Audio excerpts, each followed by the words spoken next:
stop paying their bills. Like, they literally stop paying all of their bills, their mortgages, everything, because they fucking fed up. What are we doing? We need to come together. This is snapshot tonight from Equifax Canada of the financial pinch Canadians are facing and the growing number missing repayments. Nationally, mortgage delinquency rates rose 52.3% in the last quarter of 2023, more in BC and Ontario, where house prices are higher. Delinquency rates for non-mortgages, including credit cards, rose almost 30%. High interest rates and inflation are being blamed for the surge. The Financial Picture What? This is so crazy. These people are literally fed up and done. They all came together and said, yo, we are done. You see what I'm saying? Y'all are going to have to do something about it. Like, this is so crazy. Definitely let me know what y'all think. Because, like, they're maxing out credit cards on only just groceries. They're not paying rent, no car notes, no none of that. Because the interest rates are out the roof. Just check out what you got to say about this. It's sick. There is no more cost of living. There is only cost of surviving. My girlfriend and I met for coffees the other day, and she owes a little bit of money to the government, and she was crying to me, saying, I don't know what to do. I'm working 3 jobs.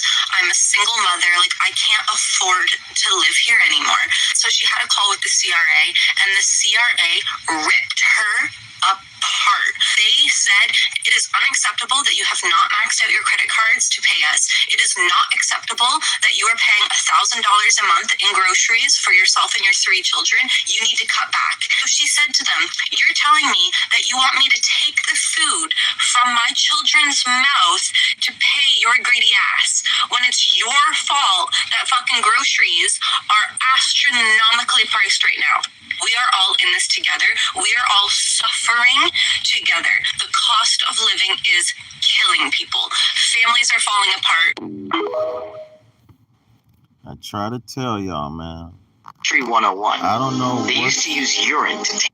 I don't know what's really gonna happen with all of this, and I don't even know if that's true in Canada, but more than likely that's true because you got people out here eating cats and dogs and ducks and animals right out the street, and they don't even know if these animals got rabies or whatever. But I'm pretty sure that is really happening in Canada. Maybe not the whole Canada, probably certain parts, like one major city or something like that.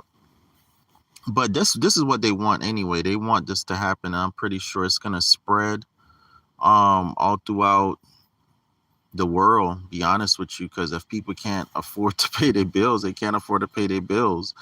You know, they'll pretty much be 2020 all over again. People can't pay their rent. And I think another thing is coming where people just not gonna be able to pay their rent or not gonna pay their rent. People will be buying food and staying home and watching YouTube. That's why I keep telling y'all, start a YouTube channel, social media presence. I really think something's gonna happen again because I mean these prices are they really are, you know, high, you know, because I feel bad for people. I really feel bad for a lot of people. I really feel bad for a lot of people don't own any assets or anything. And I think they want it to be like this because then what's going to happen is they'll probably fix it, do like some kind of major correction. But see, you got to realize all these big companies and people that made all this money. So when all this major correction come, all they're going to do is take all the money they've made and take it out the stock market and buy up everything because interest rates will be low, but normal people not going to be able to buy anything because you don't have any money. You haven't been paying your bills, so that means you don't have any money.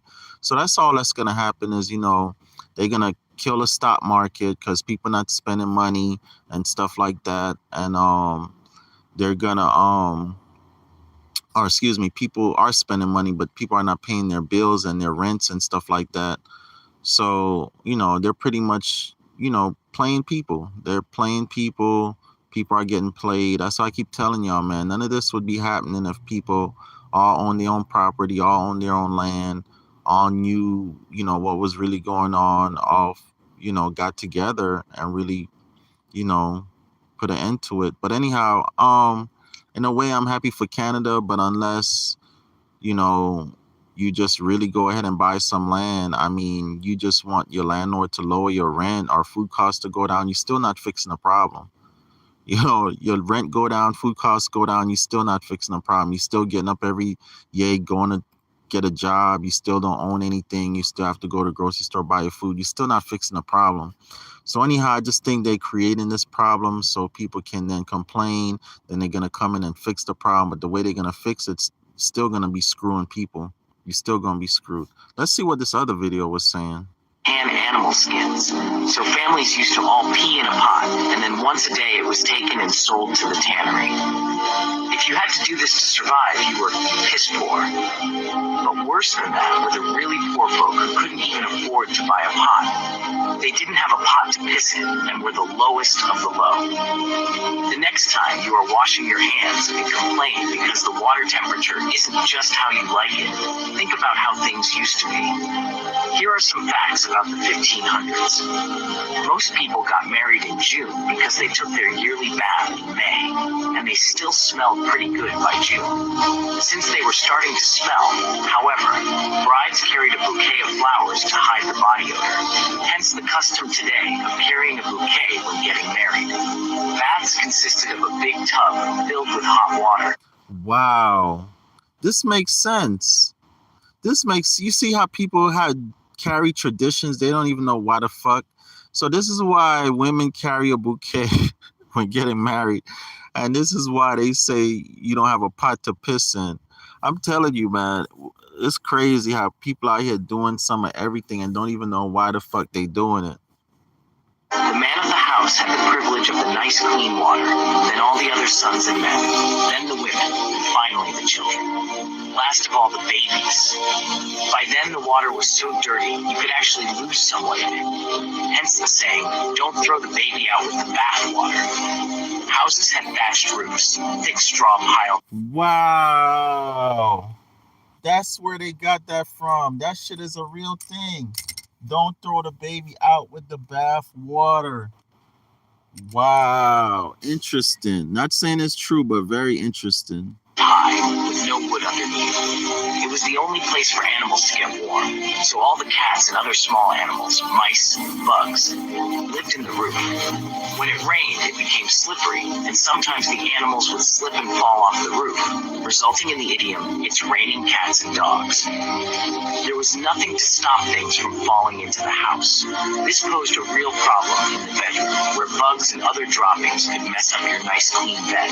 Therefore, a bed with big posts and a sheet hung over the top afforded some protection. That's how canopy beds came into existence. The floor was dirt. Only the wealthy had something other than dirt, leading folks to coin the phrase dirt poor. The wealthy had slate floors that would get slippery in the winter when wet, so they spread thresh, straw on the floor to help keep their footing. As the winter wore on, they added more thresh until, when you opened the door, it would all start slipping outside.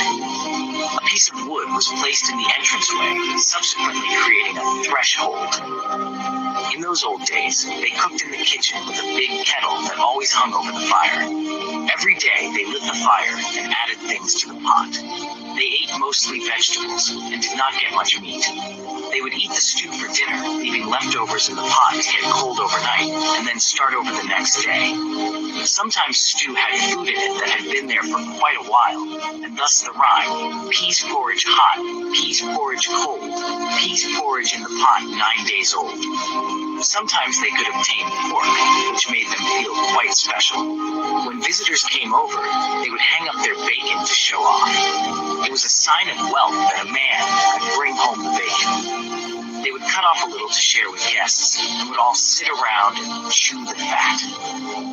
Those with money had plates made of pewter. Food with high acid content caused some of the lead to leach onto the food, causing lead poisoning death. This happened most often with tomatoes, so for the next 400 years or so, tomatoes were considered poisonous. Bread was divided according to status. Workers got the burnt bottom of the loaf, the family got the middle, and guests got the top, or the upper crust. Lead cups were used to drink ale or whiskey. The combination would sometimes knock the imbibers out for a couple of days. Someone walking along the road would take them for dead and prepare them for burial. They were laid out on the kitchen table for a couple of days, and the family would gather around and eat and drink and wait and see if they would wake up, creating the custom of holding a wake. England is old and small, and the local folks started running out of places to bury people. So they would dig up coffins and would take the bones to a bone house and reuse the grave.